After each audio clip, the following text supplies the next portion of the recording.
leave or come back in a coffin. That is the message that was sent to Nigerians living in South Africa this year.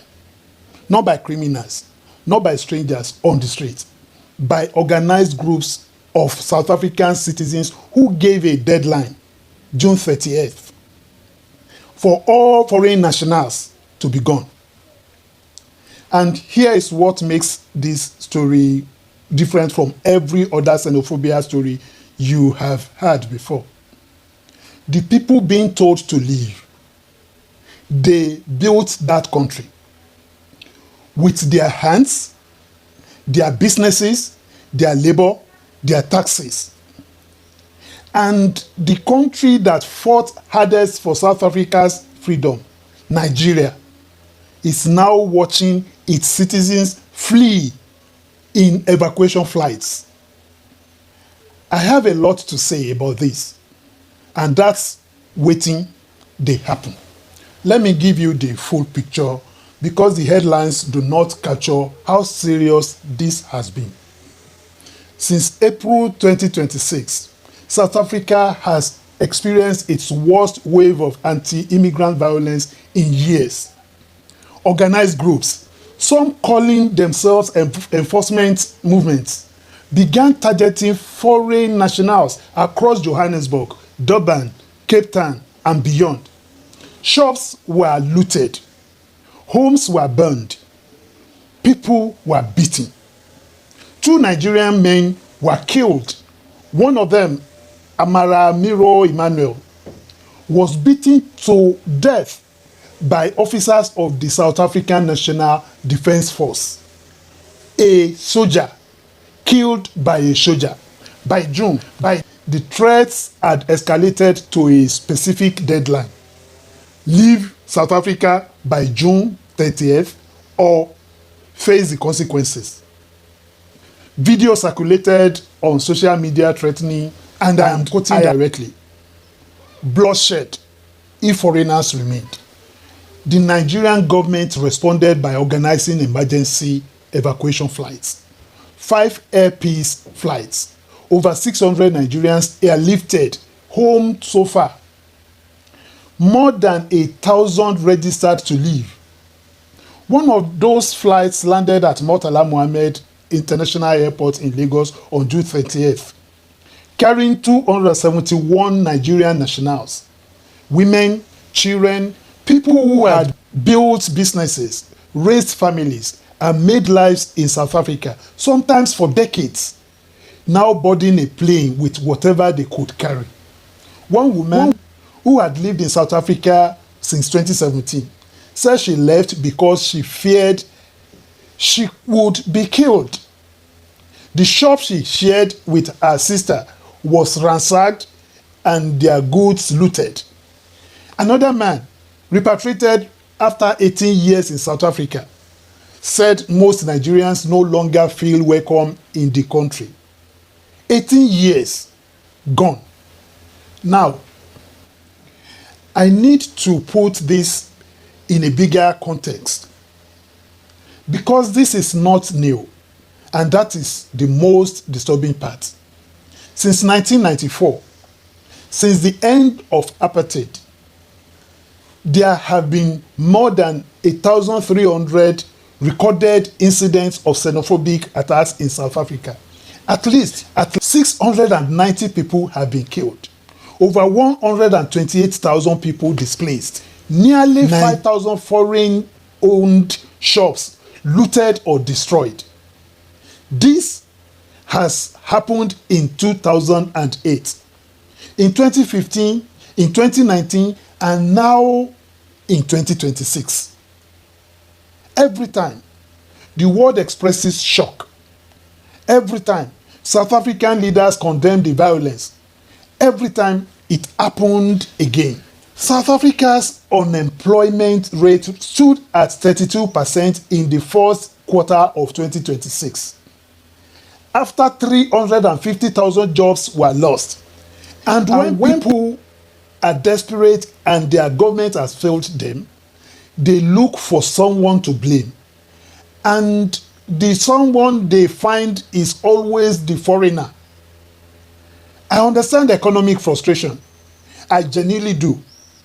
But here is the truth that nobody in South Africa's political leadership wants to say clearly. The violence is heavily racialized and classed. Wealthier foreigners and white residents are rarely targeted. It is black African migrants from Nigeria, from Zimbabwe, from Mozambique, Malawi, Ghana, etc., who have been attacked. These ones are the ones being attacked. Poor black people attacking poor black people, while the system that created that poverty remains completely untouched. That is not liberation. That is misdirection. Here is what I think. And I want to be clear, this is my opinion. Nigeria bled for South Africa's freedom. During apartheid, when the South African National Congress needed sanctuary, when they needed training, when they needed diplomatic support, Nigeria provided it. Nigeria was one of the loudest voices on the international stage demanding South Africa's liberation. Nigerian students protested. Nigerian government sacrificed trade relationships. Nigeria stood up when it was costly to do so.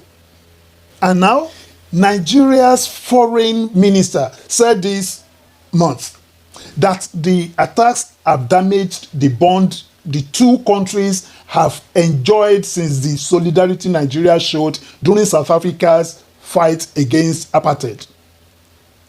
Damaged. That is a diplomatic word for something much more painful. We did not send our people to South Africa to be second class. We did not build businesses there to have them looted. We did not contribute to that economy to be given a deadline to live or die. He no makes sense. I have to say it that way, not to me. And we should say so very, very loudly. Now, I also want to say something that might be uncomfortable for some people watching. Not every Nigerian in South Africa has been a model citizen. There have been Nigerians involved in crime, in drug networks, in fraudulent activities. That is real, and I will not pretend otherwise. But here is the thing. The people being attacked are not being asked about their individual records. They are being attacked because they are Nigerian, because they are foreign, because they are African and poor, and therefore, in the eyes of some South Africans, acceptable targets. You cannot answer collective crime with collective punishment. That is not justice. That is xenophobia. And it needs to be called exactly what it is. And here again is why this matters not just to Nigerians, but to every African, and frankly, to anyone watching this from anywhere in the world. We are living in a moment where the movement of people is becoming the defining political issue everywhere. In the UK, in South Africa, in the United States, in Europe, and in every single one of those places, the same pattern plays out. Economic failure creates political pressure. Political pressure needs a target. And the target is always the person who came from somewhere else. In the UK, they tighten the visa rules. In South Africa, they ban the shops. The tools are different. The logic is the same. But here is what I want the African diaspora, wherever you are watching this from, to hold on to. We are not the problem. We have never been the problem. Everywhere we have gone, we have built.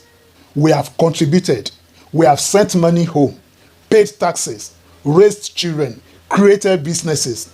The 600 Nigerians who came home from South Africa this week did not come home as failures. They came home as people who survived a system designed to make them invisible. And they are still standing. That is not defeat. That is African resilience. And it deserves to be named. The evacuation flights will stop.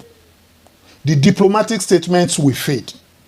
And South Africa will move on until the next wave. Unless we decide, as a diaspora, as Africans, that we will not let this be a story that disappears quietly. Share this episode, please. Talk about it. Because the Nigerian and African story deserves to be told by us on our terms, with our full complexity and our full dignity. I am Samuel. This is waiting to happen. And that, my friends, in the diaspora, is waiting to happen.